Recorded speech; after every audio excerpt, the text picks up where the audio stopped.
Round 2 of the ADAC GT Masters race is 3 and 4 of a 14 race season. Good afternoon, everybody. Welcome to the Red Bull Ring. We are in the Styrian Mountains in the village of Spielberg, and conditions are absolutely perfect. The scenery is breathtaking. There is a massive crowd in at the Red Bull Ring, and we are very shortly, well, in about 14 minutes, going to be going racing for the ADAC GT Masters. We had a fantastic qualifying session this morning on a track that started wet and then dried out as the qualifying went along, and it ended up with Raffaele Marciello putting the Man-Filter Team Landgraf Mercedes on pole position. Can you believe it? Mercedes have never won here at the Red Bull Ring in GT Masters.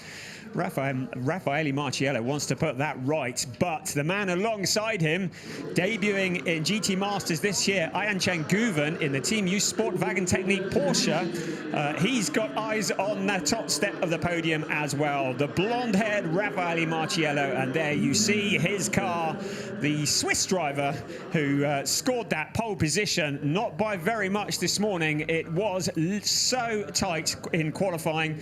Alongside me today for the commentary, David Addison, and it was a great qualifying session, wasn't it? It was fascinating because, Brian, it took place on a road that was damp and drying. It was this man, Raffaele Marciello, who, as you've been saying, topped the times by a very modest margin come the very end to get that Pirelli pole position award. But Ayanchen Guven, who's been a star in Porsches in one-make categories, Carrera Cup Germany, and also, of course, in Super Cup. He was one of the stars of the GT Pod of Nations Cup a few seasons ago at Bahrain and then also at Vallelonga. He, to be on the outside of the front row, a mighty effort. Now, you've got to say, looking at the grid, that Raffaele Marciello is probably one of the stronger drivers out of the top 6, but that's not to suggest he's going to have an easy time of it. You put the likes of Ayanchen Guven, Ben Green, Jesse Kroon, Franck Pereira, Albert Costa to round out the top 6, all on his heels. It's going to be a really interesting first stint, but now track conditions far better than they had at the Cracker Sparrows this morning when they went out to qualify. Yes, the track is dry, the temperatures are perfect, the skies are blue up above. There is just 1 second separating the top 21 on the grid. That's how competitive GT Masters are. It's going to be the hardest GT3 racing category in Europe, possibly in the world. The drivers come here to really learn the trade and to get very good at what they do. Ben Green, the British driver, is one of those that has joined us this year. His co-driver, Niklas Kruten, who was in ADAC Formula 4 last time we saw him in 2019. But Ben Green, brilliant qualifying this morning in the Schubert Motorsport Mercedes, lining up P3 on the grid. This circuit does tend to favour the BMW, and that is backed up by the fact that the other car on the second row is also a BMW in the hands of Jesse Kroon. So all Schubert Motorsport second row of the grid. Of course, last time we were here, the BMW was an M6. It's now an M4. That car very much under development, and a car that is getting better and better every time we see it. But it's been mighty this morning around here in qualifying, hasn't it? I mean, the nice thing about the M4 is that it's doing a lot of championships all around Europe. So, for example, there's the VLN, there's Fanatec GT, there's a lot of data being brought back from different teams as well. So the development is continuing. It's continuing apace, and it's being shared across lots of teams that can all then feed that data to BMW, who can get on with it and try and send it back out to the teams and get them further up the grid. So certainly the first win ain't that far away. It's already been successful in the NLS. As you look there, the Emil Frey Racing Lamborghini that Albert Costa is going to start, and he shares with Jack Aitken. That's another potential podium car. Great to see Jack Aitken on the grid this year, joining the ADAC GT Masters. Of course, the ex-Williams Formula 1 driver, and a real welcome addition to the ranks, as indeed is Luca Engsler in the Rutronic Racing Audi. There's Luca there. Hello, mate. He's the driver that is the current champion in ADAC TCR Germany. He won it last year, has moved across to GT GT Masters this year and has taken to it very well indeed. A car that I was about to mention, and it appears on the screen as if by magic, the number 88 for JP Motorsport, a guest appearance here. We are over the moon to have JP Motorsport here with Christian Kleen at the wheel and also Dennis Lind. And those two drivers at the wheel of a McLaren 720S GT3. It's the first time we've seen a McLaren on the grid since, well, in 7 years. That's since 2015.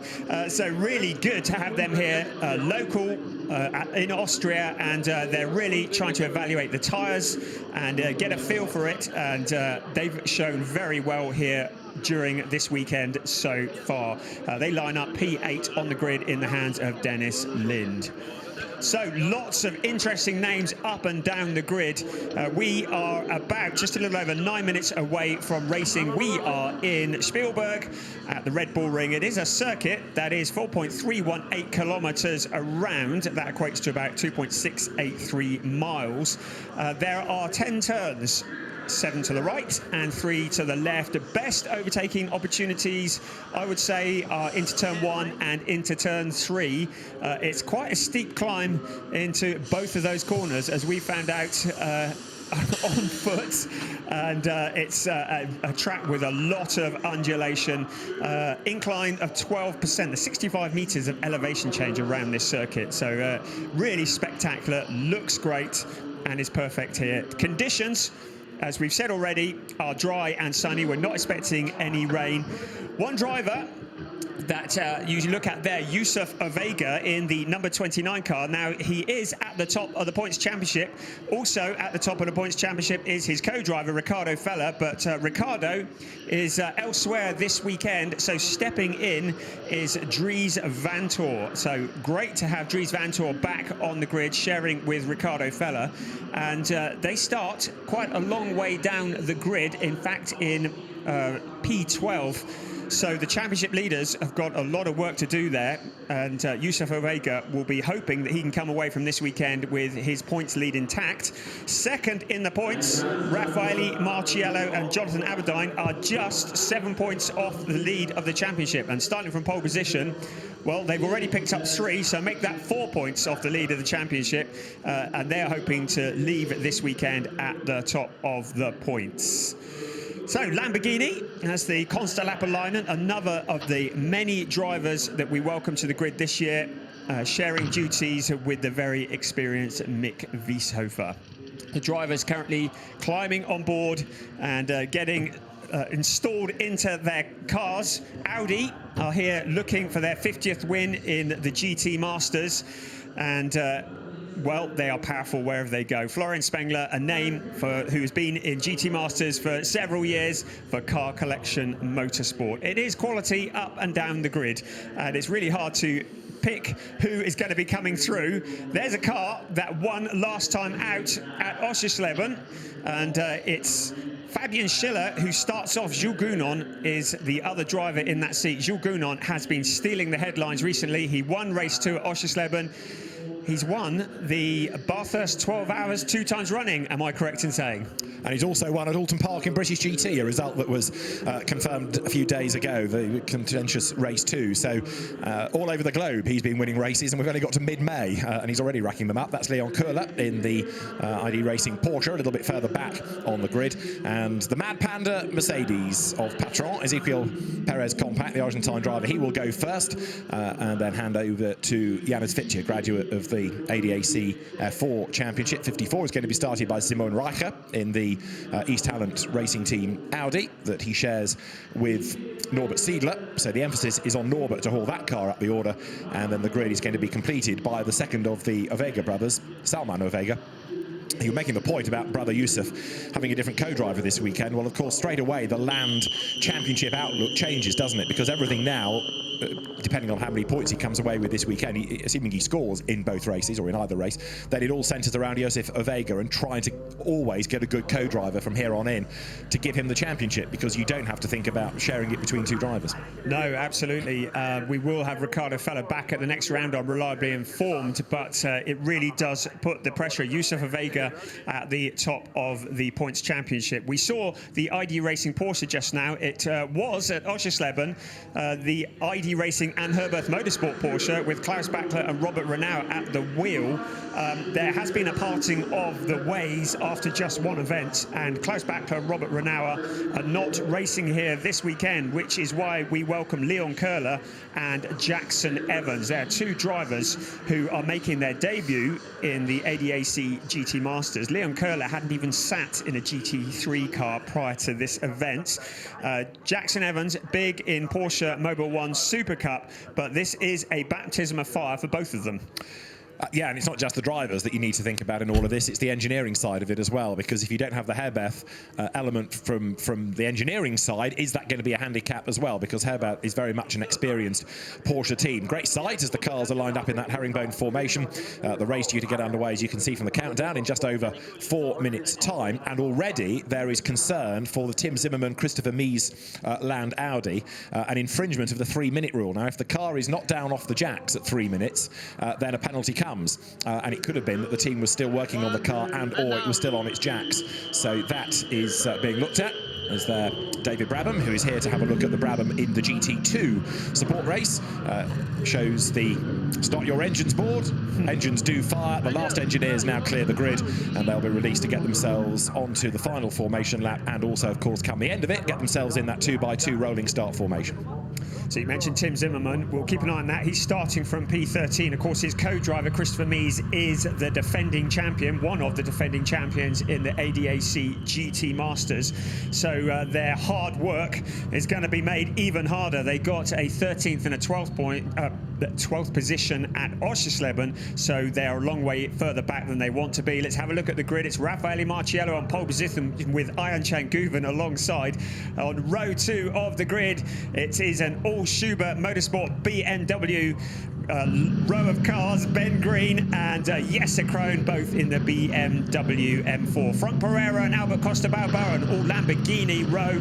Emil Frey occupying row 3 of the grid. Row 4, Luca Engsler and the visiting Dennis Lind in the JP Motorsport McLaren. Row 5 of the grid, Joel Sturm and Max Paul in the T3 Motorsport Lamborghini. Lamborghini's very strong around here. Jan Marszałkowski lines up 11th on the grid with Josef Ovega alongside, as we've already mentioned. Then it's Tim Zimmermann, the man under investigation, with Kim Louis Schramm occupying row 7 of the grid.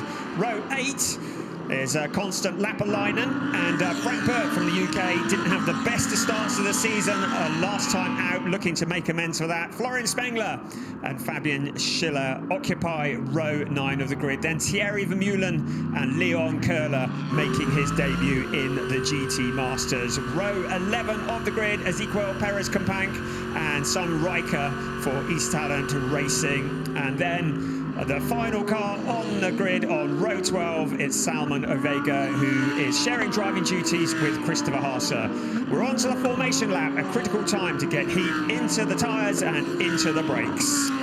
This morning, the temperature when they qualified was less than 16 degrees. We're now looking at 22.8 temperature. Track bone dry now. It's a bit breezy. But as the cars drop downhill then, this comes through turn 4 into the right of turn 5. A lot more overcast today than it was yesterday. It was absolutely baking here, but promises to be a very spectacular race. And that was Ben Green, you saw, very nearly tripping over the back of Ian Changuven. He had to just take slightly evasive action as he weaved his way down the hill. Look down from the drone shot, and this is plunging you down towards then the turn 5, 6, 7, 8 sequence, this sort of long looping left with the little S's that comes out of it, and then towards the end of the lap they'll get themselves into that rolling start formation. Picking a winner, there's the board that says grid, so that means now you get side by side ready for the rolling start. Picking a winner out of this is going to be very difficult, especially were we to have a safety car in the second stint after the pit stops, because you've got some very quick drivers to get into the cars in stint 2. You have, and that can make it all very variable indeed as the cars are lining up side by side. To remind you, there is a mandatory stop and driver change. The pit window to do that opens 25 minutes into the race and closes again 35 minutes into the race. So there is a 10-minute pit window, and in that window, every car must visit the pits for a mandatory stop and driver change. The safety car peels off into the pit lane. We are getting ready. Marciello just a little bit ahead. Very shortly, Guven will pull up alongside. Onto the pit straight they come. This is race 3 of a 14-race season for the ADAC GT Masters. We wait for the 5 red lights to go off.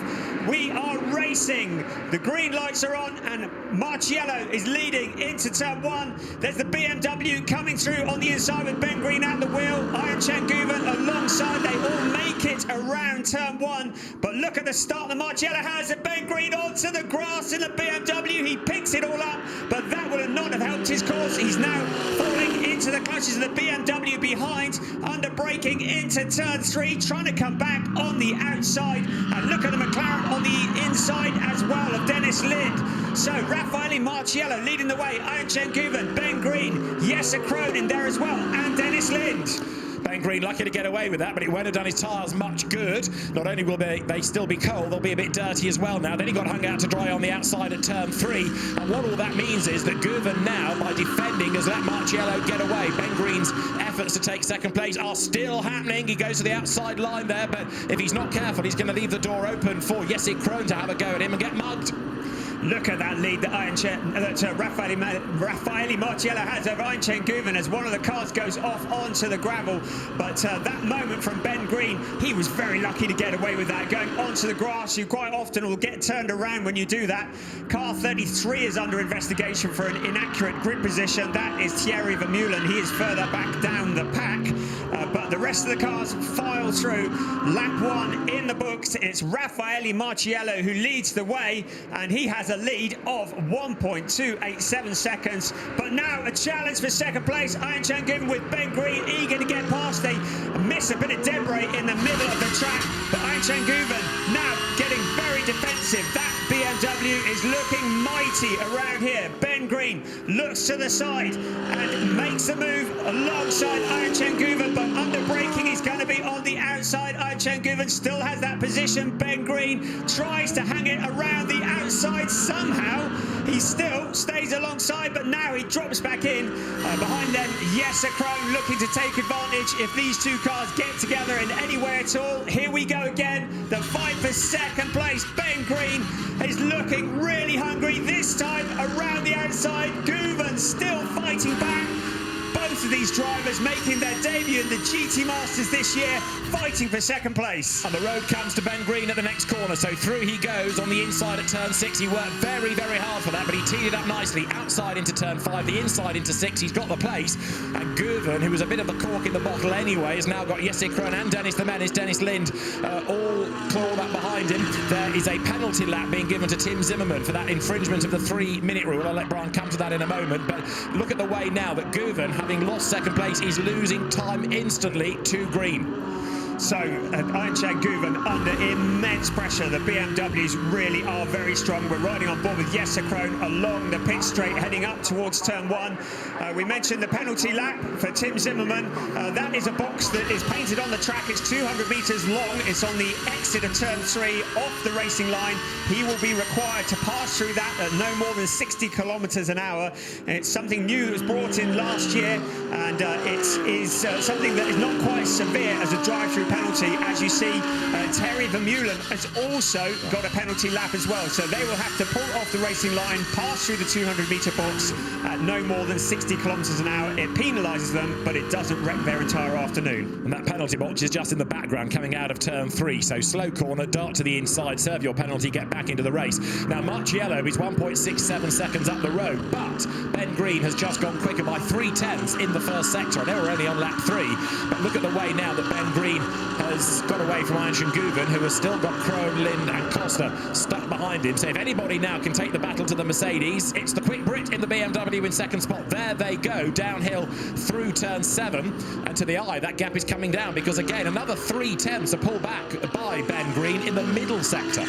Incredible stuff. When you think this is only his second event in the ADAC GT Masters, and there's going to be a lot of pressure on the shoulders of Nicholas Cruton when the mandatory stop and driver change takes place.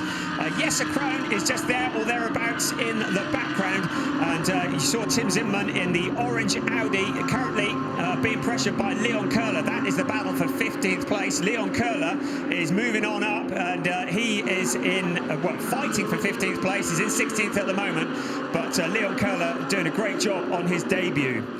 So last time around, Marciello 0.7 of a second slower than Ben Green, and as you can see, the gap is coming down between the two race leaders. It's game on for third place, Guven just ahead of Jesse Krohn, and also we've got this nice inter-Nissan contest going on between the Lamborghinis there, because you've got Costa for Ariel Frey just ahead of Maximilian Paul for T3, and then another of the Ariel Frey fleet from Pereira behind. Replay at the start, that's Thierry Vermeulen getting out of the draft on the right-hand side. That's why he got the penalty for being in the wrong grid position, so he has to serve that penalty lap. There's a driving standards flag also being offered up now to Compank for forcing, no, not for Compank, I tell you a lie, for Guven for forcing another driver off the track, and that must have been Ben Green. Yes, so Ayhancan Guven being observed by the stewards. He's been shown the black and white flag. That doesn't mean that he's going to be penalised, but it does mean they are watching him, and he may well be penalised if it happens again. He's currently circulating in P3. Raffaele Marciello, on the replay, we're looking back at the start, and you can see how close Ben Green got to getting past him going into the first corner. You can see he was there monstering the Mercedes in front, and now he's monstering him again because he is closing in on him. That is the view of the McLaren, the visiting Dennis Lind currently in P5, and there's a replay of what it looks like up close and personal. Jan Marszałkowski, who had the dubious distinction of being the first spinner of the year in GT Masters, in the traffic, and there's a car getting off onto the gravel as well. So lively stuff that happened in the opening lap of the race. Here's a replay of Ben Green on the outside of Ayhancan Guven. Guven doing all that he can, but Ben Green got past, and Jesse Krohn now behind him. But look at this, Ben Green up with Raffaele Marciello. Is this going to be a challenge for the lead? Ben Green wants to get his authority stamped on this race early on. He's following in the wake of the Mercedes at the moment, but Ben Green is a man on a mission. Timing screen says 0.3 of a second, but clearly it's getting closer than that. Ben Green looks to the left, looks to the right, looks to the inside. Marciello doing all that he can to defend from that BMW, but surely he can't keep this up for the next 52 minutes. Well, Raffaele Marciello is a breed apart when it comes to racing a Mercedes. He knows every trick in the book. He knows the car inside out. He's more experienced in GT3 terms than is Ben Green. Of course, there's also the co-driver factor into this as well. So if nothing else, I suspect Ben wants to lead into the pit window, even if the car doesn't win the race. Out of turn 10 they come, wide over the curb, and then up over the timing line. Last time it was 0.322 of a second, the margin between them, and this time it is 0.408, but those two clear now of Guven. The order behind has stabilised a little bit for the moment, but it's now Green applying the pressure to Marciello, and he's not quite as close on the run up towards turn 2, but let's see. This is the kink at turn 2, then the sharp right at turn 3. The BMW here does have good pace, and he thinks about the inside line, but gets a face full of the Mercedes. So Marciello taking a very central line into that corner, trying to defend for all he's worth. And he needs to be careful that he's not perceived to be blocking, but he's doing everything he needs to do at the moment. But Ben Green now looks to the inside, but that inside is shortly going to become the outside. Will he cut back? Marciello, a very experienced pilot, does all that he can to fend off the number 10 car, but look how close he is. Ben Green almost pushing Raffaele Marciello, and now he looks again to the outside. Marciello just hugging onto the racing line, going out wide. Not too wide onto the gravel, but still Marciello holding on. Ayhancan Guven just behind, and then Jesse Krohn also keeping it in sight. How much longer can Marciello fend off Ben Green?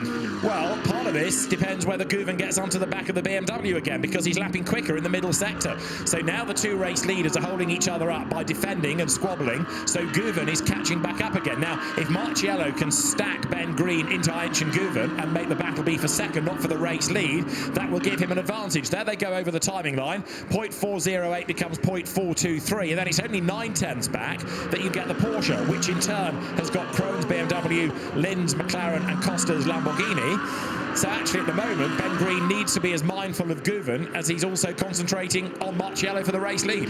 Right, here comes Green again. He's got to be careful because if he takes too much out of the car too early on, what is he going to hand over to his teammate Niklas Kruten after the driver's change? And tyre preservation surely has got to be an issue here as well, not going too hard too soon. You can see a graphic on your screen, and I'm going to mention that at the moment, just while we're looking at this lead battle. It is an initiative between BWT Best Water Technologies in cooperation with the ADAC.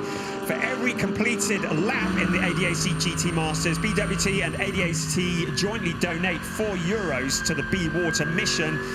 It's a project of Aqua Pearls for You and Blue Planet Foundation, and the project is to build wells in mainly rural areas of Gambia and Tanzania and ensure access to clean drinking water. Last year, €60,000 was raised as part of that. Brilliant initiative from BWT as we look at a replay of this fight for the lead. Raffaele Marciello, Ben Green driving for all he's worth, and in the man filter team, well, that just says it all really.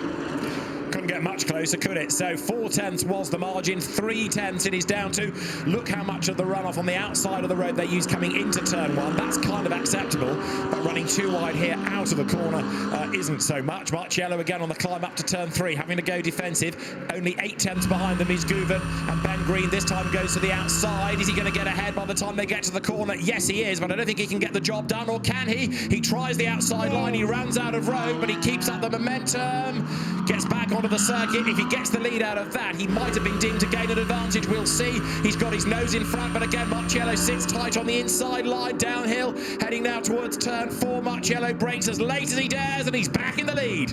Unbelievable stuff. Now Ben Green cuts back down to the inside. This time he has the inside line. Surely this is going to be his opportunity to get past Raffaele Marciello, bouncing off the BMW, but finally Ben Green wrestles that lead away. We're going to keep an eye on our screens because he did go off the track. Now whether he's exceeded track limits, I'm not sure. He gained an advantage because he got his tyres out onto the dirt, but he's in the lead at the moment. It is Ben Green who leads the way from Raffaele Marciello. Now Ayhancan Guven in third place will have been watching all of this as we look at a replay. This is the moment where he runs wide into the runoff area and then across the AstroTurf, and a bit of dirt is kicked up into the air, but he's in the lead, and it looks like he's got the handle on Marciello at the moment. Look how close. This is where Marciello bounced off the Schubert Racing BMW. Brilliant stuff. You could argue that because Ben Green was ahead just at turn 3 and actually rejoined slightly alongside, almost behind the Mercedes, and he didn't gain an advantage. We will see. No, number 1 has been given cancellation, penalty lap, it says on the screen. So we'll keep an eye to this. Car 1, cancellation, penalty lap, it says. Well, that was Tim Zimmerman. We saw he'd got a penalty lap earlier on. So clearly there's been an appeal, and it has been deemed that he no longer has to take that. We did just have a little shot into the Schubert garage there. You can see Niklas Kruten cheering and clapping. Boy, is he going to be nervous when he gets in that car. Pressure's on, isn't it? As there Joel Sturm lines up to have a go further back in the pack. The Porsche goes bouncing over the curb, goes through, goes wide, and very, very nearly gives the place back again. He was fighting with Kim Louis Schramm at the start of the lap. They're leaning on each other, and Kim Louis Schramm uses all of the available road, but he can't get back ahead of the 911 as they drop downhill. So Ben Green led at the end of lap 8 by 4/10 of a second. What's slightly mystifying me is where the pace of the Mercedes has gone to. Yes, or is it just a case of where the BMW pace has come from? But Ben Green really is looking very, very rapid around here. We did just see Joel Sturm a few moments ago, and he was Mr. Entertainer at Oschersleben last time out. But as we see one of the Lamborghinis just going wide out of the corner. But unfortunately, the Allied Racing Porsche has had a third position from race 1 at Oschersleben taken away from them due to a fuel infringement. So there will be no third place awarded for the Oschersleben race. So they've got a lot of work to do in the championship still, but Joel Sturp, who moved from GT4, is clearly loving his time in GT Masters at the moment. That Lamborghini that you identified going off the road was 71, Maximilian Paul, but bouncing back onto the circuit as Kim Louis-Schramm eventually, another graduate of F4, had to accept defeat against Joel Sturm. So down towards turn 7 they turned, as Marciello now is over a second back from Ben Green, and Ayhan Guven is only half a second behind him. So what is going on in that man-filled at Mercedes? You can't exactly say Raffaele Marciello isn't a quick driver, but the car not looking anything like as good as it did in those slightly damp conditions this morning. And did he take too much out of the car in the defence of that position? Certainly, Ayhan Guven is staying in contact, as is Jesse Krohn. And keep an eye on Jesse Krohn in P4 in the livery that celebrates 50 years of the M Series in BMW. We're looking there at the number 88 of Dennis Lind for JP Motorsport, the McLaren that is guesting here at the Red Bull Ring this weekend. A packed house of spectators are thoroughly enjoying the entertainment that is being provided. Ben Green is thoroughly enjoying a lead of 1.6 seconds over Raffaele Marciello. And there, the reigning British GT champion, Dennis Lind. He won it last year with Leo Machitsky. He has won the Blancpain GT Series Asia. He really made his name initially in Lamborghini Super Trofeo, winning the European and the World Finals. But now, without a British GT campaign, as Leo Machitsky is not able to race in the UK, he's come with JP Motorsports into not only World Challenge Europe, but also into this series this weekend. And he's loving it because he wants to do as much racing as possible. As you now look at the traffic jam starting to form for second place, Marciello being caught again by Guven, which wasn't happening at the start of the race when Guven was busy defending from green. That allowed Marciello to get away, but now the traffic jam is building. Marciello does look to be struggling for pace, and he's going to be handing that car over to Jonathan Aberdeen later on after the pit window. Is it tyres? Is it brakes? Is it just outright pace? But they are lining up behind him, and surely Guven is going to be putting the heat on for P2 before too long, as is Jesse Krohn and Dennis Lind. Don't forget Albert Costa Balboa in P6 at the moment. He's another real entertainer in the ADAC GT Masters. He's the driver that is sharing with Jack Aitken, and two drivers that complement each other very well in the Emil Frey Lamborghini. What we haven't, of course, seen today, because it's single driver qualifying, is what the pace of the co-drivers is going to be. So sort of place your bets. Is Jonathan Aberdeen going to be quicker than Nicholas Krutten? Is Nick Katzberg going to be quicker than the pair of them in that fourth-placed Porsche? Fourth-place BMW, I should say. What about Christian Engelhardt in the third-place Porsche? Discuss, but I would have thought that the likes of Katzberg, the likes of Engelhardt will be quicker than Krutten, and possibly quicker than Aberdeen as well. So what we're seeing now might all change in that second stint. It might all concertina up, as you see Fabian Schiller trying to get on with the job, coming under attack as he does so. Florian Spengler in the mix also here. And we also saw a shot of Florian Spengler and Frankie Bird just ahead of him. So Frankie Bird, who didn't have a great time at Oschersleben, as the number 69 car comes under pressure. Car in 17th place, the 69 of Florian Spengler. Konsta Lappalainen in there as well. Now Konsta Lappalainen picking up the slipstream as they head along the turn 2 up towards turn 3. No, it's not turn 3, is it? I've lost my place on the track, but they're challenging each other and trying to find a route past. There is the ID racing car as well, the number 44. We saw that, Leon Köhler, and he is in at the deep end as he learns GT3 racing. Now Ben Green getting away all the time. He's nearly 2 seconds to the good as heading downhill there. 44 Porsche. Leon Köhler keeping Frank Bird at bay for the moment. The overall race leader, Ben Green, goes through. Now we are just after the 42 minutes to go mark. Pit window is between 25 to 35, so we're getting closer to that window opening. And remember, it's a 1 hour race plus a lap. Unlike other championships, there's the regulation lap tagged on at the end as this next battle pack comes over the timing line, still being led by number 4 Fabian Schiller, who is now running in 13th place, having started 18th. So he's chipping his way forward, helping Jules Bounon in the second stint to get the car even higher in the final order. You saw how wide they were coming out of turn 10 just now as well. Track limits has been an ongoing topic, as it always is here at the Red Bull Ring. A number of drivers having laps cancelled in qualifying and in free practice, as we look again at that fight with Consta Lapalainen, looking to the outside of Florian Spengler for that 17th place. He cuts back to the inside.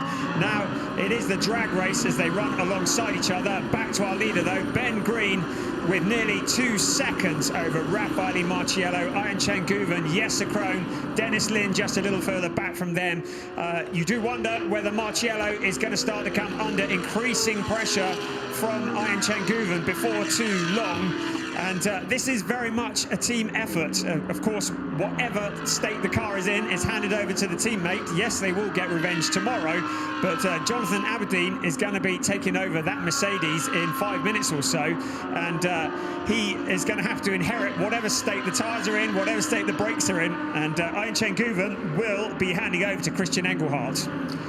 Another 2/10 though lost by Marciello on that last lap, so now it's over 2 seconds the advantage between first and second.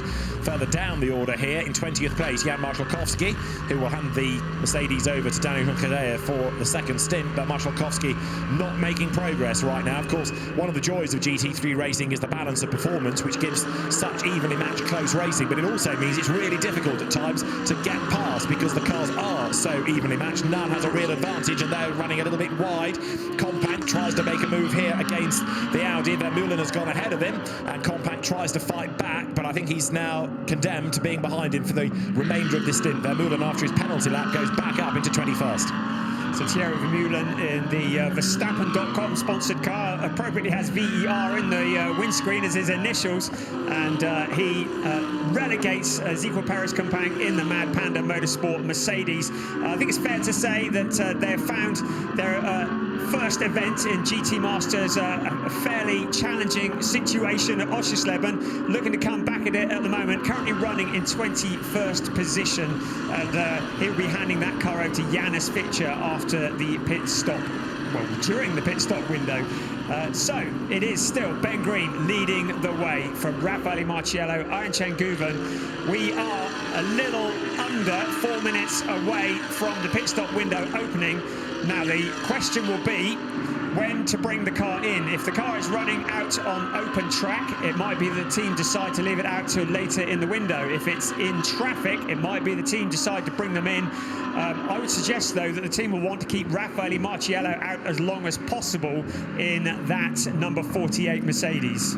Now, all of a sudden, Raffaele's lunchtime double espresso has kicked in because he did a personal best in the last sector of the last lap by 3/10 against Ben Green. He's lost hundreds in the first sector this time, but is this suggesting now that as the tyres are properly up to temperature, as the fuel load comes down, that Mercedes is going to be able to find slightly better pace, and maybe the BMW's advantage of earlier on is not quite so strong? The Mercedes are looking at a car that's going to get progressively better. We shall have to see. It might have been a blip, but it certainly wasn't the gap coming down because Ben Green was slow. It was very definitely Marciello speeding up in that last sector, so don't rule him out yet.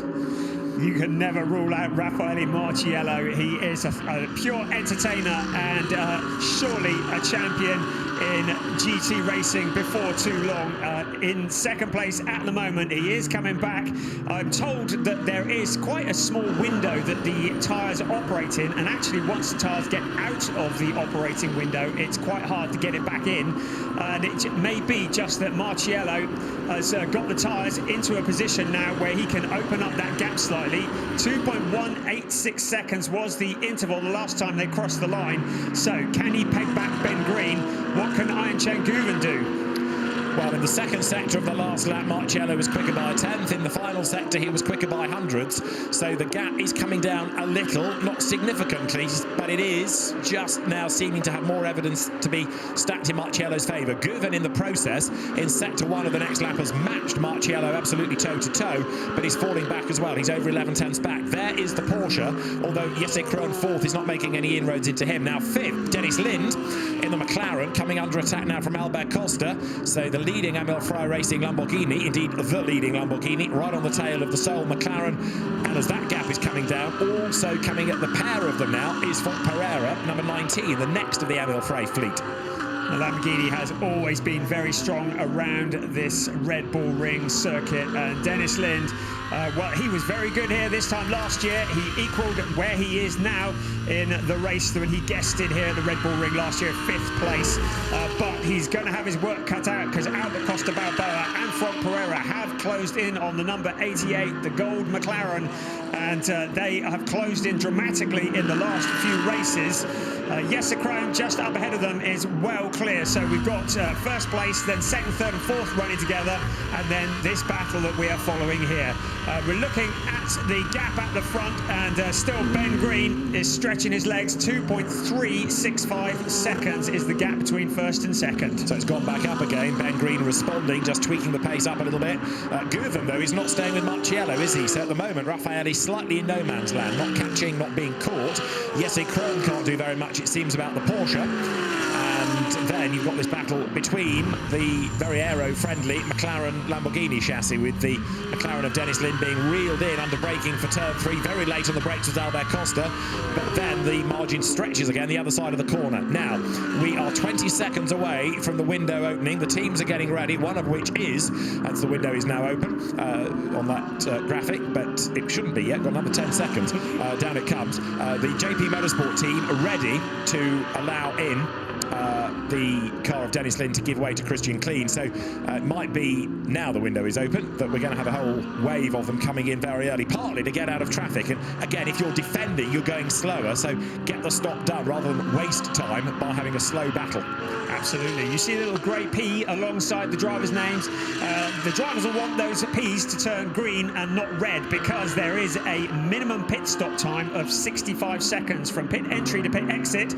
So if the cars go below 65 seconds, they will pick up a penalty. The P will go red, and that is always bad news. There is a new speed limit for this year in the pit lane of 50 kilometers an hour, which must seem very slow indeed, as Jesse Krohn peels off into the pits. So Jesse Krohn, who will be handing over to Nicky Katzberg, the 2020 Nürburgring 24-hour race winner, taking over the driving duties from Jesse Krohn. So a very regulated stop. Only 2 people allowed to work on the car from the crew. The driver gets out and helps the co-driver to get in, to get buckled up, plugged in. Still more cars now coming into the pit. So we've got several that are in. None of our lead pack at the moment, apart from the Jesse Krohn handing over to Nicky Katzberg. Here's Dennis Lind in. We saw the team getting ready at JP Motorsport. Christian Klein jumping on board, and it's great to have Christian Klein making his debut in the ADAC GT Masters. And he's been a big draw for the Austrian fans, of course. The former F1 driver, oh so close there. Nick Katzberg maintains track position ahead of the McLaren, but only just as they head down the pit lane. Then now they will break the beam at pit out, and as they do so, up the hill, heading now towards the inside of turn 1. So Nick Katzberg into the car, Christian Klein into the car. They haven't got any time to bed themselves in. They've got to be flat out as soon as they get over that pit out line, and look how close the BMW was.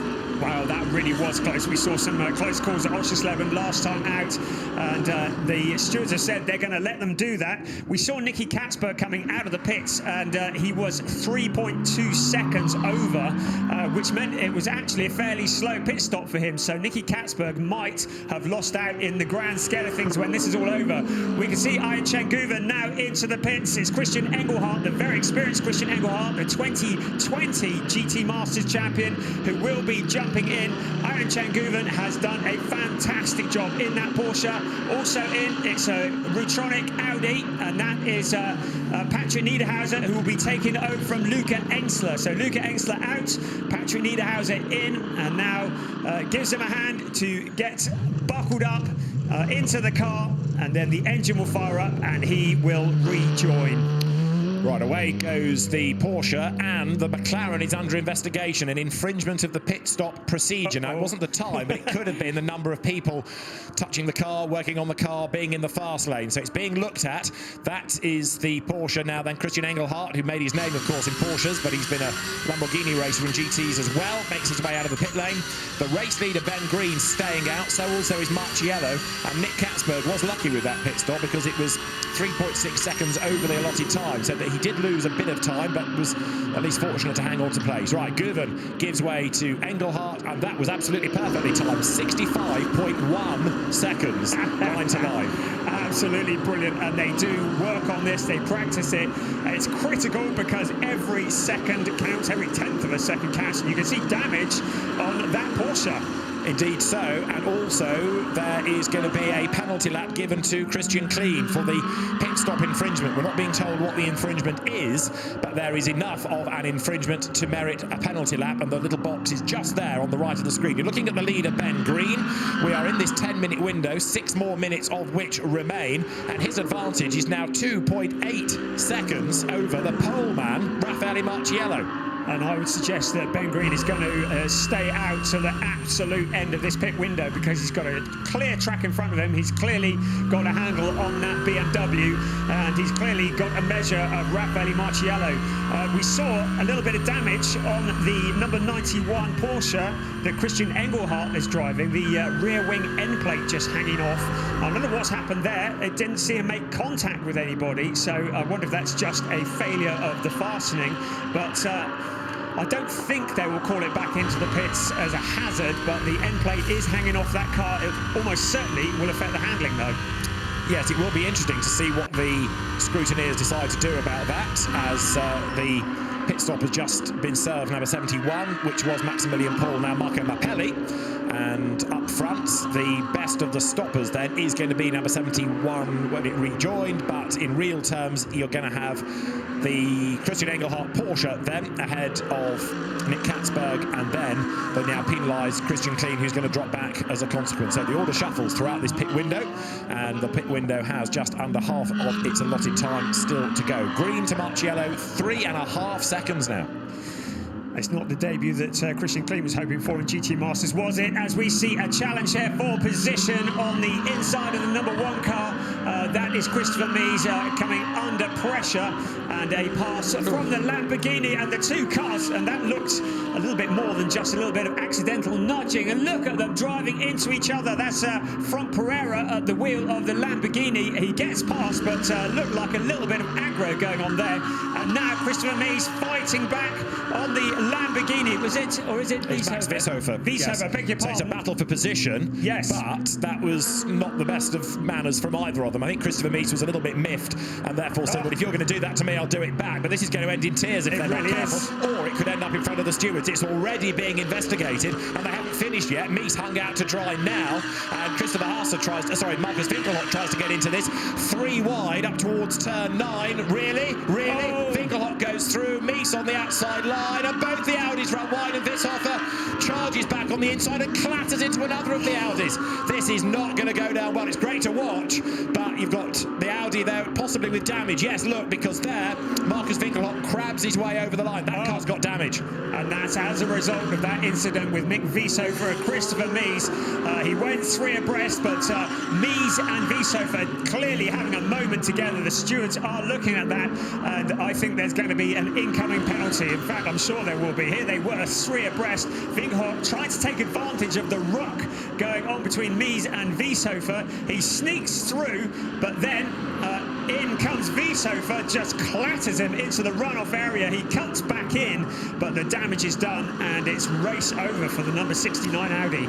Yeah, Mick Vishofer has a case to answer. Here you go again. Look, he's already got into the back of Mies at turn 9, and yes, there is a gap, but it's pretty much Winkelhock's corner, that, because he is ahead when he starts to turn in. By the time the move's finished, he's been forced out way wide and has damaged suspension. So, yeah, Mick Vishofer is, I think, set for an audience with the stewards here.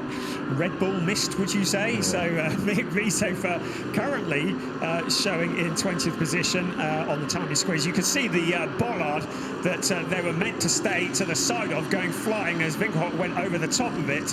But that car is terminally damaged, certainly as far as this race goes. And yes, you may well give a thumbs down, Florian Spengler, because all your hard work has come to nothing as a result of that. Right, leaders into the pits. Here comes Ben Green and Raffaele Marciello and Albert Costabal Balboa all coming in at the same time. And from Pereira, so pretty much this is your last chance to get the stop done now, to be on the safe side. So around the Mercedes rushes Jonathan Aberdeen with his seat, because he's a different stature than the very tall Raffaele Marciello. Further down the pit lane, Ben Green gives way to Nicholas Crutten then. There it is, the Schubert BMW that led into the pits. Is it going to lead at the end of the hour mark? We've still got 26.5 minutes of the race to go. Door is slammed but not quite shut, so that needs to be attended to. But a brilliant stint by Ben Green. Whatever happens from here on in, he has driven outstandingly.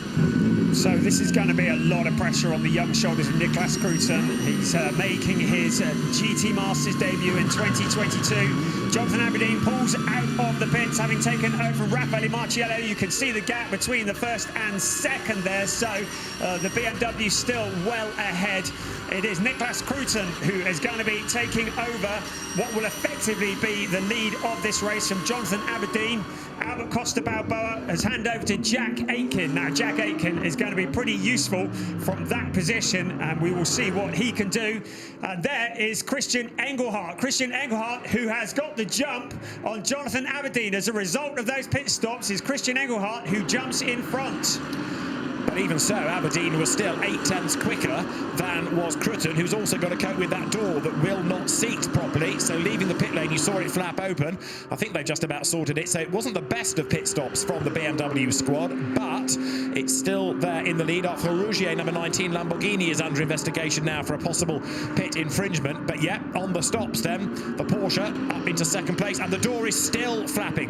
So I think in the slam, maybe the catcher's broken. And this means, I fear, it's going to have to come in and be taped up. And that will take the race away from Nicholas Crutten, because if he visits the pit lane, it's going to put him right to the back. The pit window is now closed, but that door flapping loose, there's no way they are going to be able to continue with that for the last 24 minutes, nearly 25 minutes of this race. So he may well have to revisit the pits. All that hard work from Ben Green, and Nicholas Crutten will be doing what he can to shut that from the inside. At the moment, he's leading the way. There is just confirmation on the number 19 car of Arthur Rougier under investigation after that pit stop. Now, it looks to me like the door is closed at the moment. Has Nicholas Crutten managed to pull it closed? No, it's not. So he may well end up back in the pits. I'm intrigued as well, because there are 2 seconds between them as to what's happened in terms of the Porsche versus Mercedes fight, because they did the same time in the pit stop, 65.1 seconds. So it must have been Engelhardt lapping faster at the start of his stint than Marciello at the end of his. So Engelhardt, getting on with the job, has effectively jumped into second spot by being put into the Porsche earlier. So the pit stop strategy then putting him into the Team Use Sportwagen Technik Porsche sooner than they did the driver change at Manfield to Mercedes has worked in favour of number 91. Juncker there is the Mercedes driver being run out wide, and as a consequence drops back to 20th place. And there we see again that door that's open, and this is going to be a problem that is not going to go away. You can see Crutten pulling at the door, trying to close it. This is the nightmare scenario, because that car has been looking so strong. Ben Green has done such a good job, and surely he's not going to continue for the rest of the race pulling that door closed. Christian Engelhardt in second, Jonathan Aberdeen in third, Jack Aitken in fourth place. A good run from him. And then we look at Nicky Katzberg. We ride on board with him as he looks ahead at Jack Aitken. Yeah, it's going to be interesting to see in the context of that door exactly how the officials play it, because it's not exactly a hazard to anybody else at the moment. If anyone gets close, then it would be, because they can't overtake on that side if the door is wide open. And it's not really delaying the car either. It's not going to fall off. It's not dangerous as such. So I think for the moment, the officials are going to be content for that to carry on. But we'll see. It might be as things change later in the race that their opinion alters on that. Now, last time around, Engelhardt was 0.6 quicker than Crutten. So now it seems to be number 91 Porsche that is the car to watch, because Engelhardt is nibbling away at the lead gap. Jonathan Aberdeen running in third place is falling away very definitely. That Mercedes just not showing the pace that it did this morning, and Christian Klein is under attack from Patrick Niederhauser right here, 9th and 10th. McLaren versus Audi up to turn 3. Niederhauser to the inside, Brian. Yes, Niederhauser has that racing line. He picked up the slipstream going into turn 3 up the hill, and he just takes that position away from Christian Klein. Made it look rather easy, really, didn't it? I'm sure it wasn't. Now, next up ahead of him is Arthur Rougier in P8, but Christian Klein fighting back at Patrick Niederhauser, the 2019 champion, trying to be as defensive as possible in that Audi, and finally shuts the door on the 88 McLaren. And as you can see, the incident that we saw earlier that saw the retirement of the number 69 car has been referred to the stewards. And Mathieu Drudy in number 33 Audi, having taken over from Thierry Vermeulen, he's also now been given a driving standards flag for causing another car to leave the circuit. In the meantime, Cruton is getting on with the job, or at least he was in the first sector, by being fractionally quicker. Here, game on still between 71 Lamborghini and Marco Mappelli, and 22 Sven Muller goes through in the Porsche on the inside line there. 6th place into turn 10 changes. Sven Muller, former Porsche Junior, real Porsche 1 make star before coming into GT racing, snaffles 6th place away. Now number 63 Jack Aitken under investigation, pit stop infringement, and again it is not the time, it's to do with a number of people working or touching the car when they shouldn't. So it's something that's very heavily regulated by the ADAC and the stewards as we continue to look at Sven Muller coming under pressure from Marco Mappelli. Heavily regulated pit stops. We have seen many a race won and lost through a pit stop infringement, and a penalty lap for Jack Aitken. So Jack Aitken is going to have to visit the penalty box, and that means he will have to slow down to 60 kilometers an hour for that 200 meters. Now, how close to him is Sven Muller? Well, Muller is going to be eyeing up that 5th place, just looking to see where they are out on track together. It might be that Aitken can not drop too many places, but Muller is certainly going to get past him. Yeah, 4.6 seconds is the margin, so it could be a lot worse for Jack Aitken, actually, as there Nick Katzberg rattles over the curb. There is Jack Aitken, who right now is focused on trying to build the gap over Muller and catch that BMW. The lead gap is down to 1.3 seconds. Number 19 now, Arthur Rougier, is being given a penalty lap as well for an inaccurate pit stop position. So that's another blow to Emil Frey Racing, as up towards the timing line comes Katzberg, Cam Aitken, 4th and 5th, that having traded on that last lap. Nick Katzberg getting ahead, and there you see the cars coming out of the corner. This is how he did it, because way wide was Jack Aitken, and Nick Katzberg vaulted ahead in the BMW. Lead gap is down by another 10th. Despite the damage to the wing end plate, Engelhardt is still chipping away at the race leader. So clearly the end plate not having that much of a disadvantage, and I wonder whether Cruton is having to hold on to that door.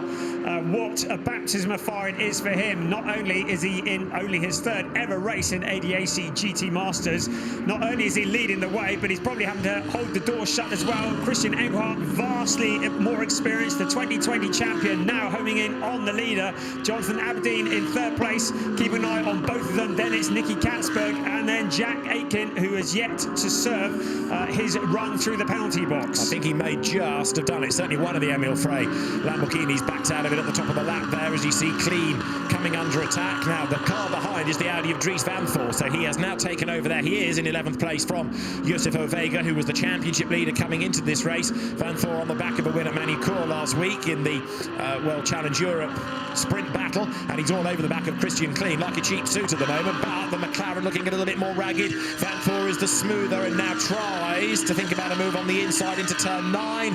Can he get there in time before they get to the apex? Not here, he can't.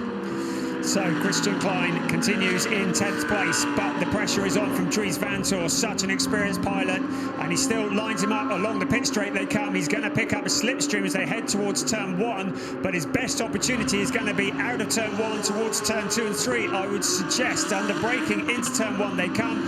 Just behind them is Dennis Marshall, ready to pick up the pieces if they get together. Now, this is the best opportunity. Christian Klein has Dries Van Voor filling his review mirrors, and along turn 2 they come, taken flat out up the hill towards turn 3, under braking, and now to the inside goes Dries Van Voor, steals the position away, slams the door, and that is 9th place. In fairness to Christian Klein, he gave him racing room there. He could have made that a lot more messy, but realising that they only had that pace. He gave him room, and he's now able to fight back. So the battle continues between the two, but they are being caught also there by the Audi of Dennis Marshall, the next of the Audis from the Rutronic stable. A drama there has befallen 84 of Seppänen, and he wasn't the only one in that. There was another car there, it was, which I think is Mattia Drudi behind, who got tangled up with him. But the Mercedes of Elias Seppänen, who's taken over from Frank Bird, in strife. So Elias Seppänen, who is a long way down, well, actually 16th place, so not too far down. Here's a replay, who's on the outside and cutting back across the number 33 car and contact, and it gets T-boned and then straightened up by Mattia Drudi, and they continue on their way, but that's not the quickest way around that corner. No, they've given away a load of places, and the Mercedes sort of shoveled around the corner there, wasn't it? Now, the lead gap was down to 8/10. It's up to a second, but there is the charging Christian Engelhardt, and you can see how much real estate he's gobbled up over the last few laps against Nicholas Krutten, who is the race leader, but for how much longer? 16 minutes are on the clock.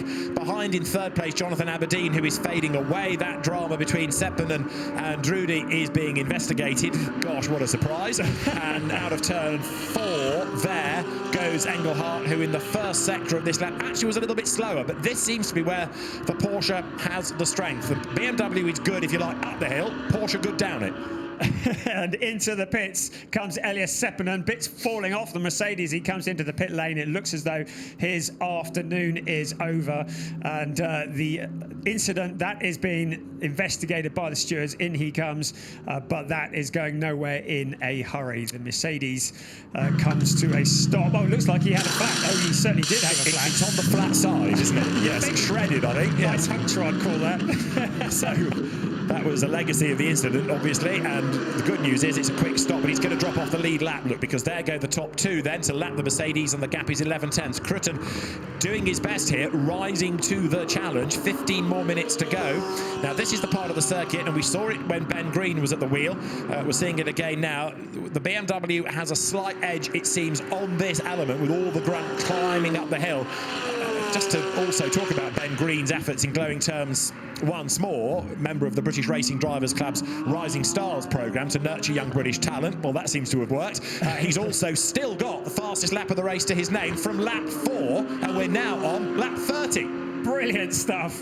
So the car that he was driving leads the way. Nicholas Krutten at the wheel. Now, what's happened about that driver's door? I can't believe he's been holding on to it for the entire duration, but he leads the way. Christian Engelhardt is closing in. 1.16 seconds was the gap last time around. Jonathan Aberdeen too far back to trouble the leaders at the moment, and Nicky Katzberg and Sven Muller behind him. But this is the fight that we are focusing on. We've got a new drone for this year, and it goes at racing speed, following the cars around. It can't keep up with Nicholas Krutten and Christian Engelhardt, but there is the third place. Jonathan Aberdeen running a fairly lonely race now, and I would say that given the issues they've had in this race, a third place would be a bit of a result for the Manfield Team Landgraf car. Yeah, it is interesting, though, that the pace has not been replicated from qualifying to race, and as you say, Aberdeen now has certainly dropped off this battle. He's kind of been devolved, hasn't he, Aberdeen, now from the top two, as Krutten and Engelhardt go through turn 1, just under 0.8 of a second between them, and that is less than it has been all stint now. So again, advantage Engelhardt, the Porsche, chipping away as they make the climb up the hill. We did have a Porsche win last year, Michael Ammermüller and Mathieu Jaminet, and that was in race 1 also. So Krutten carrying on the good work of Ben Green. The door closed-ish, the flapping door problem has gone away for now, but he's got a bigger problem behind him, and that is the charging Porsche. Just about a 10th gained in the first sector, but on the run down the hill, this is where Engelhardt is so strong. So the relative youth of Nicholas Krutten making his debut in GT3 racing, and the wise old head on the shoulders of Christian Engelhardt closing in on him. Can he hold on for 12, 13 minutes as we look at at Ben Green when he did that pit stop, running from the car. You could see the door bouncing open, and as you said, David, it looks to me as though he slammed it so hard that possibly something broke. Surely Cruton can't be driving this race with one hand on the door. I would be surprised, but I think, yeah, the effort and the way the car leans, no, it's got to have finally latched, hasn't it? And Cruton now is, as you can see, coming under intense pressure. Now we've got a drive-through being given, as you see, to Mattia Drudi for the incident of a few laps back, and the lead gap now as they break the beam is 0.7 of a second. It continues to come down. 12 more minutes are on the clock. Engelhardt, though, is not a shoe-in to do this because he's not yet sat on the back. He is still, frustratingly, those 0.7 away, and they are proving to be hard to find. Yes, interestingly, that Cruton held on to that 0.7 gap for that entire lap. So Engelhardt, whereas we thought he might come sailing past, certainly not having it so easy. I do wonder whether that end plate does affect his pace at all, but Cruton still leading the way. He's got 11 3/4 minutes plus one lap to go, and that is going to be immense pressure. It was Ben Green who hauled himself into the lead in the early stages of this race, and that car has led from that point onwards. Nicholas Cruton took over at the pit stop. Engelhardt, who took over from Iron Chen Guven, has been closing in. It was 0.7. They continue around this lap. What can Christian Engelhardt do in these last 11.5 minutes plus one lap? Nicholas Cruton driving for all he's worth, looking for his debut win in the ADAC GT Masters. But Engelhardt knows every trick in the book, and although he's gained time in the middle sector, we're talking about a bees what's it, because there is nothing to choose between them. Both of them are absolutely on the ragged edge. Both of them are pushing as hard as they can, and the balance of performance works such that the cars are very evenly matched indeed, and therefore there is no massive gain. In fact, last time around, it was Cruton who was able to stretch that margin slightly back up again to 0.8 of a second. So an extra 10th added on by Cruton. He is doing all that he can to keep that Porsche behind him. The Team U Sportwagen Technique Porsche of Christian Engelhardt. He got a 5th place and a 21st place at Oschersleben last time out. This is going to be a significant improvement on that, whatever. Nicholas Cruton and Ben Green looking to improve on a 10th and a 16th place. Well, again, that's looking fairly likely if they can keep it all together. Nicholas Cruton still leading the way, 0.861 ahead of Christian Engelhardt. In comes the number 33 car for his drive-through penalty. We saw him getting together with Elias Seppänen, and of course it's Mattia Drudi at the wheel of that Audi. Indeed, down the pit road he comes then. So Mattia Drudi in for the drive-through, and this is why, because he got into the back, as we'd seen a few laps back, of Elias Seppänen. Turns him around, and with nowhere to go, hits him again, kind of straightens up the Mercedes. He also penalised himself because he couldn't go anywhere while the Mercedes was blocking his passage. But anyway, back into the race now goes Mattia Drudi, and got to be careful not to cross that white line because you get a penalty for that as well. But Drudi experienced enough to know not to do that and blasts back on track somewhat lonely. There are the race leaders then. It was 0.8 of a second last time around, and this time as they break the beam, 0.8 of a second. Now bear in mind that under the balance of performance, the BMW is actually heavier than the Porsche by 35 kilos, but it's not phasing it at all, is it? It still looks the stronger car. It does. It has done all race long, despite the issues with the door. And of course, another of the BMWs, the other one for Schubert Motorsport, running in 4th place. And Nicky Katzberg at the wheel of that. You can see just from your graphic the race laps for Wales and Africa up to 10,000 euros, which is phenomenal, really, for the number of laps and the money that has been donated for the BWT mission. Cruton leading the way. Indeed so, and comes out of turn 4. So a sprinkling of Crutons at the top of GT Masters. Downhill he goes here with BMW looking for a 4th Red Bull Ring victory. Out of turn 5, keep going downhill. We've got 8 minutes and change on the clock here. And Christian Engelhardt in the first sector fractionally slower. But to the eye there, the gap looks to have come down a little bit more, and it has by nearly 0.2 of a second. Looking very overcast ahead, as you saw there. But Engelhardt doesn't really care about the weather above. He's focused purely on the back of that BMW and also what's left of that dead fly right in his eye view there. That's made a right old mess. Down towards turn 10. Turn right. So second sector, it was advantage Porsche. Skip back onto the circuit, rattling over the curb. And the BMW good in a straight line, but is it good enough to stretch the advantage? No, gap down, 7/10 of a second once more. So he hasn't got it below 7/10 yet, has he? Can he get it down to 0.6 next time around? Nicholas Cruton doing a fantastic job. It was a good 10 minutes ago that we said surely he can't hold on to the lead with this much pressure. Well, he's doing it, and he's got 7.5 minutes to which to carry on, as we saw the 33 car being pushed back into the garage. So it's Nicholas Cruton leading. There's a very lowly third place of Jonathan Aberdeen. Look at this, a fourth place. Nicky Katzberg with Sven Muller for company. So the two BMWs both been challenged by Porsches. Christian Engelhardt challenging the leading BMW, and Sven Muller challenging the fourth place at BMW. There's Nicky Katzberg, and looking back at Sven Muller in the Allied Racing Porsche to go from Joel Sturm. And the Porsches seem to be coming alive in the second part of this race. So Sven Muller in P5, Katzberg P4, and continuing to shadow his every move in that 50th anniversary livery. But Nicky Katzberg, a wise pilot who knows how to stay in front. And this is the leaders, the BMW of Nicholas Cruton, Christian Engelhardt in the Porsche in second. It's a familiar story. It's just the Mercedes in third that's messing up the pattern, isn't it? Out onto the pit straight they come. Now, what is it going to be this time as they cross the line? It was 0.716 last time. It is 0.708. So still Cruton holding that 7/10 gap. And not making mistakes, which is perhaps even more impressive, because as we made the point, you've got one of the best German GT drivers around in Christian Engelhardt, absolutely bearing down on him, and Cruton is not cracking under pressure. He's yet another graduate of single-seater racing through F4, through Euro Open Formula 3 style cars. Now there the gap looks less, doesn't it, coming out of turn 3, and that's the third place car, Jonathan Aberdeen, saying wait for me really, still in no man's land, because he's not catching those two, but he's not being caught by the pack behind of then Katzberg and Sven Muller. Muller, however, might yet gain another place and put himself fourth before the end. He has made that Allied Racing Porsche absolutely fly. There he is. We've been focusing on the lead so much, we've not really caught up for the last few laps on Sven Muller, but remember, every time we've seen him, he's been looking exciting and gaining places, and there's another one on the cards here.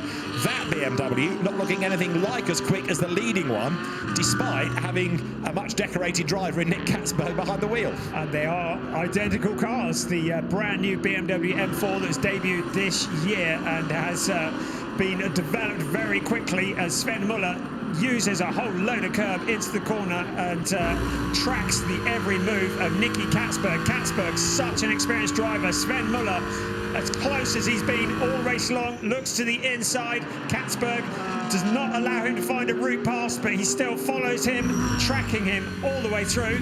And looking back from Nicky Katzberg at that Porsche, and the BMW still holding on. This is going to be Muller's opportunity to get past up towards turn 1. He has a little look to the inside, but now as they come out of turn 1, it's flat out around turn 2. This is where Sven Muller will pick up the slipstream. Now will he move to the inside or to the outside of Nicky Katzberg? This is the bit where it's absolute foot to the floor all the way, but Katzberg has a decent gap in front of that Porsche under braking into turn 3, and Katzberg holds on to P4. So Muller is like Engelhardt, he's stuck behind a BMW. He's done all the hard yards of the catching, but he can't now find those final 2 or 3 tenths.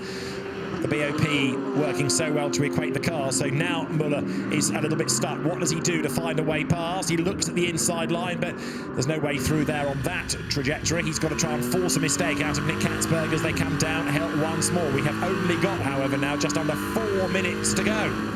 Still holding on in 6th place, just in the back of the picture there, Jack Aitken, having served that penalty lap, so he is still looking good for a haul of points here as well. But this is the battle that has been occupying us for the last few laps. It's the battle for 4th place. Nicky Katzberg, Sven Muller. Katzberg using an awful lot of curb, and Sven Muller just keeps pulling alongside but cannot find the route past.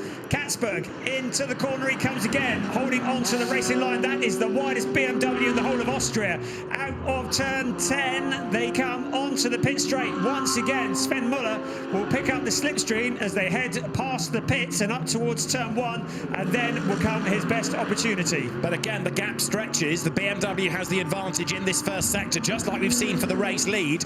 Talking of which, it's down to half a second now. Engelhardt closer than ever to Cruton. Half a second between the top two, and only, what, 2 more laps to go? 3 more laps. This is going to be an exciting close to this race, isn't it? And the story in both cases is a BMW being pursued by a Porsche. Yeah. It is for the lead, and into 4th place. Jonathan Aberdeen, well, he's probably quite happy to be a bit lonely in 3rd, the way things have been going. But Cruton leading from Engelhardt by 0.5 of a second. That would be half a second in English. Nicky Katzberg leading by 4/10 from Sven Muller in that 4th place, leading the Muller car. But both challenges on, and I should say both places still under threat. Now here you go again. Look, this is much, much, much closer than it has been. We have, of course, 2 more minutes of the hour plus the regulation lap, so they're going to squeeze certainly 1 more lap within the time. What's a flying lap? It's 1.5 minutes.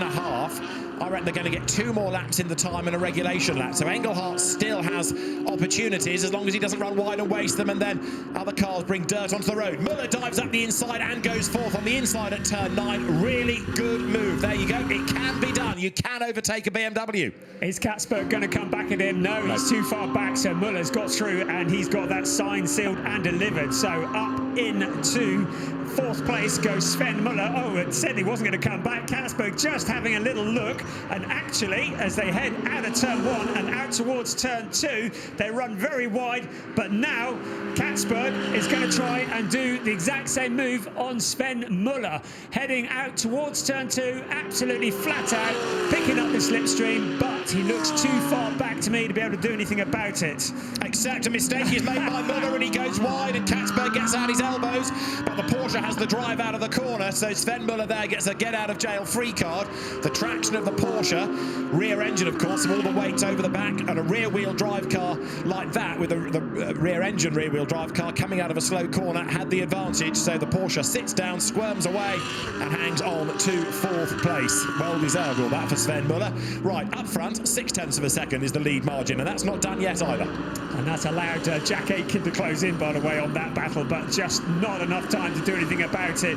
Now, Niklas Cruton in the lead of this race is going to have to draw on every little bit of wisdom, experience, everything he's been taught, because he has got a little under half a minute plus 1 lap to hold on to the lead of this race to score his and Ben Green's first ever win in the ADAC GT Masters. At the moment, he's doing everything right, but the 2020 champion, Christian Engelhardt, is lurking in the background, ready to pounce. Jonathan Aberdeen, a lonely 3rd place. Sven Muller up into 4th. Nicky Katzberg, his battle looks to be over for this race, and Jack Aitken in 6th. 0.597 of a second, the margin between these two at the start of the lap. Again, the Porsche closes, so we have got to the end of the time. Regulation lap to come. What else has been going on at turn 4? More gravel bounced, as off the road there goes Norbert Siedler, switching from Lamborghini to Audi for this year. Right, sector 1. It is Cruton quicker than Engelhardt. They're going to come to the end of sector 2 in a moment, with the Porsche tantalisingly close.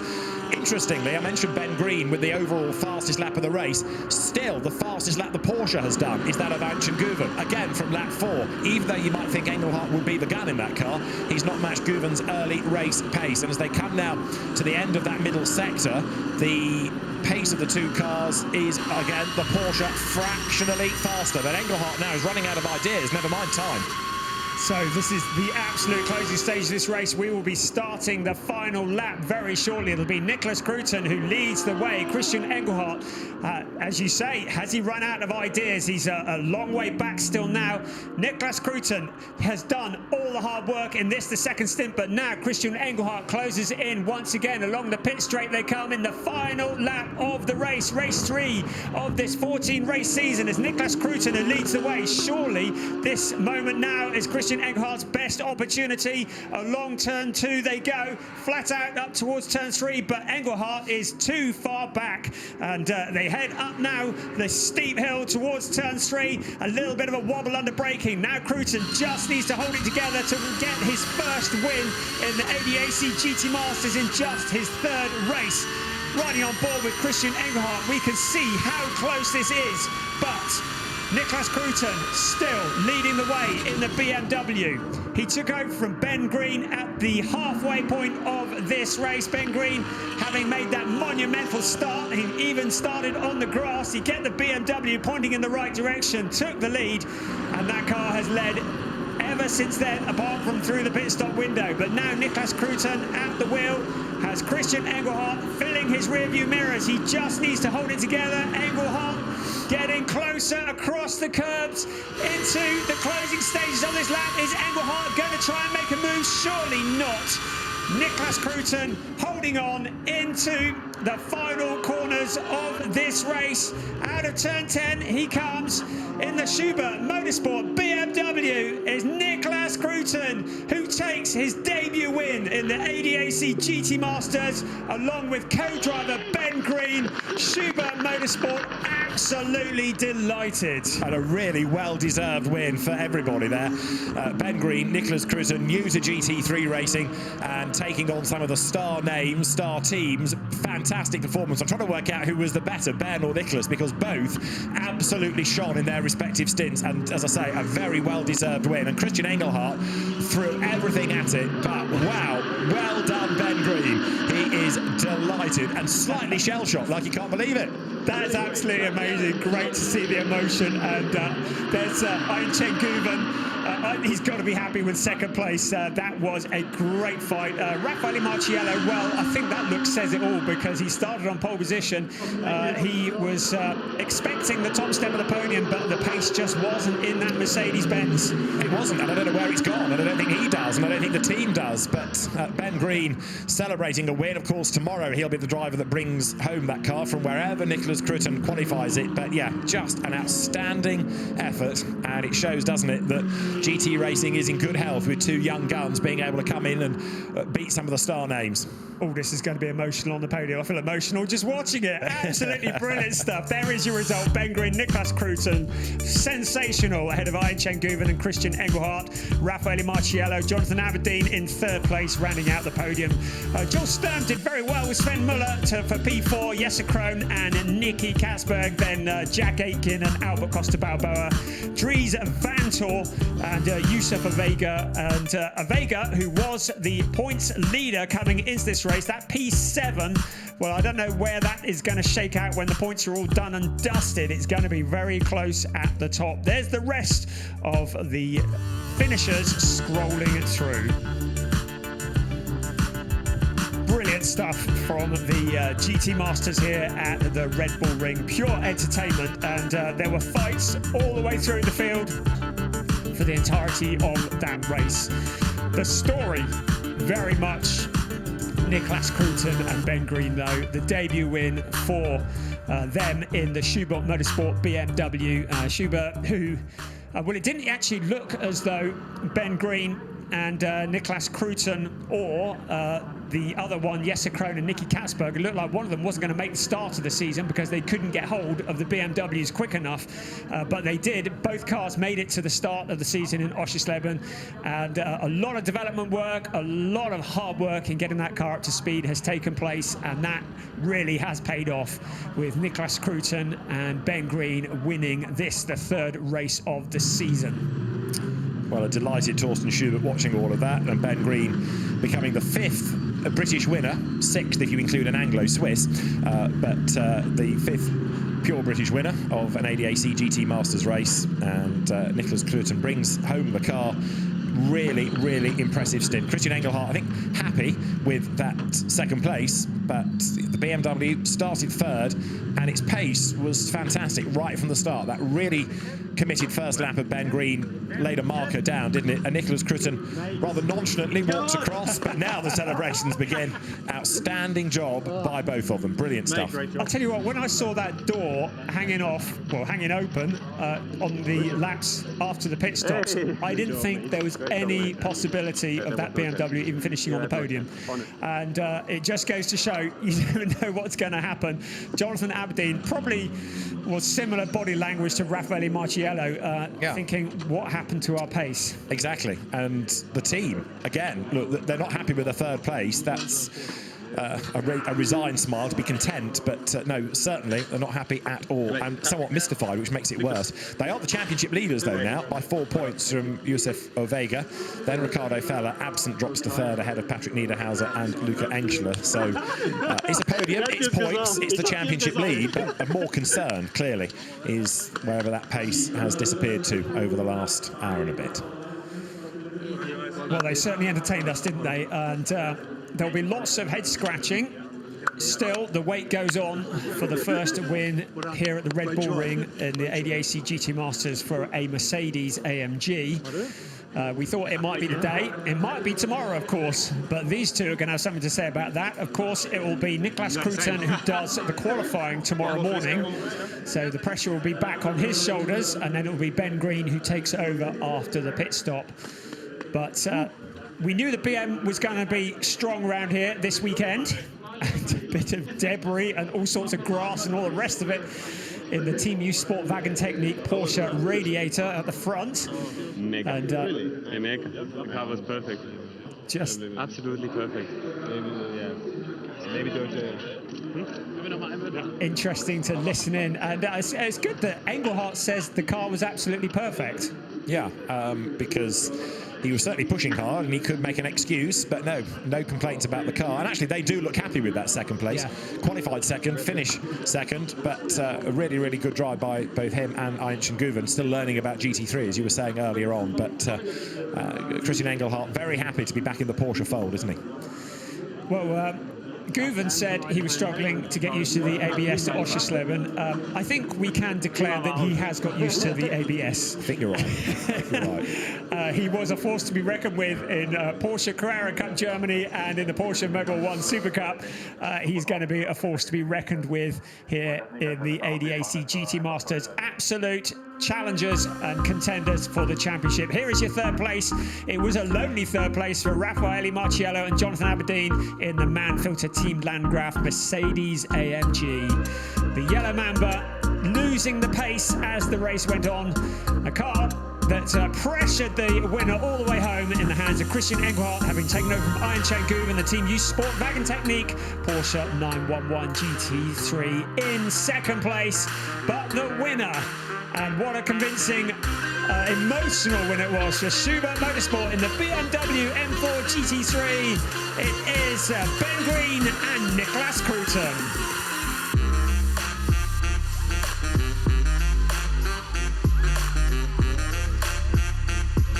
So we see the slow-mo of, I think it's Nicholas Cruton. It doesn't look like he was holding the door shut, so clearly, whatever was going on, he somehow held it together. And that felt like a win against the odds, to be quite honest, with all that was going on. Yeah, the way that he soaked up the pressure, very, very impressive indeed. He may not have had the pace because he was losing a little bit of time, but he held on in there, Brian. Yeah, absolutely. And that must have been immense pressure. This is a team sport as we look at the classification. It is a 4-point lead for Aberdeen and Marciello, overtaking Vega and Feller at the top of the points. Of course, Feller now 13 points adrift on account of not having been here. Niederhauser and Engschler 14 points behind them. Ben Green and Nicholas Cruton, well, they are only 17 points off the lead of this, as indeed are Jules Gounon and Fabian Schiller and Iron Chain Guven and Christian Engelhardt. It really is all to play for. Jules Gounon coming home in 13th place in that race. He will be disappointed, but keep an eye on him tomorrow in qualifying, because Jules Gounon will be at the sharp end of the grid. I would put money on it if I was a betting man.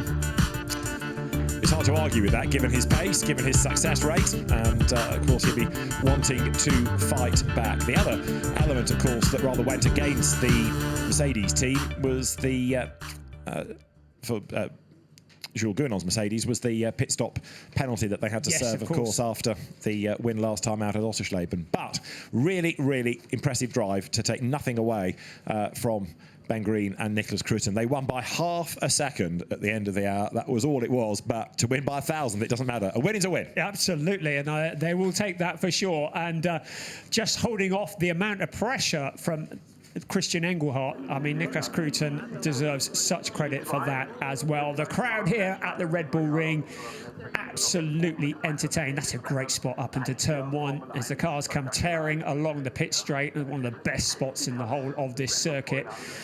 With the mountains as a backdrop, it doesn't get any better than that, does it? It is a fantastic circuit, it really is. And although people that used to race here in the 1970s when it was the Österreichring will say, oh, it's not like the old place. It still has huge amounts of character. For a modern circuit, it's certainly not flat. It is a challenge. It's great for the fans, as you look there on the far left at Wolfgang Land, former racer himself, the man behind the Land team. And the drivers prepare themselves in the podium room, ready to be brought forward for the ceremony at the end of race 3 of the season in the ADAC GT Masters. So the pause, the wait.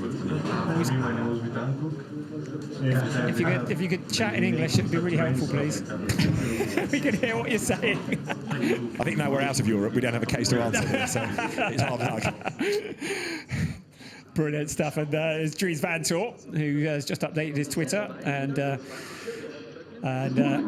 that's very important at the end of the race. You must do Twitter before you debrief. Yes. Quick. We was there. I can remember to go on once a year, not to mention after a race. There's the rest of the Manfilter team. So they've got some head scratching to do overnight. Now, could it be that Marciello just took too much out of the car too early on? Who knows? We will find out. Applause, though, as he heads out on to the podium, along with Jonathan Aberdeen. At least they will do in a moment. Here they come. Ben Schneider and David Brabham there to make the presentations, I noticed. Nice to see David Brabham here. And yes, the Yellow Mamba crew on to the podium. Hein Guven and Christian Engelhardt onto the second step. But phenomenal drive from Ben Green and Nicholas Cruton. What a great job from both of them in the Schubert Motorsport BMW, taking the top step of the podium. A representative from Schubert Motorsport also gets a trophy and gets to stand on the podium. National anthem time.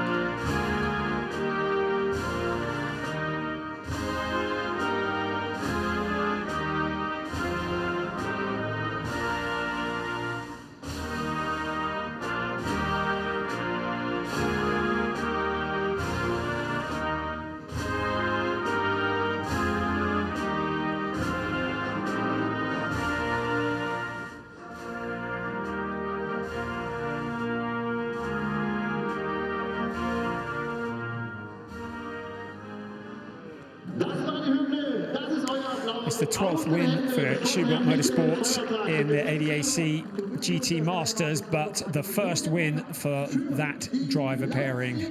Both Nicholas Cruton and Ben Green taking their debut wins in the GT Masters and putting themselves firmly in the championship hunt. What a great trophy that is. The Red Bull, kind of more gold bull, mounted. Wonderful. I want one, says Ben Green. Oh, he gets it eventually. There he gets is. in the end. They were arguing over who kept it, I think. Now they're happy.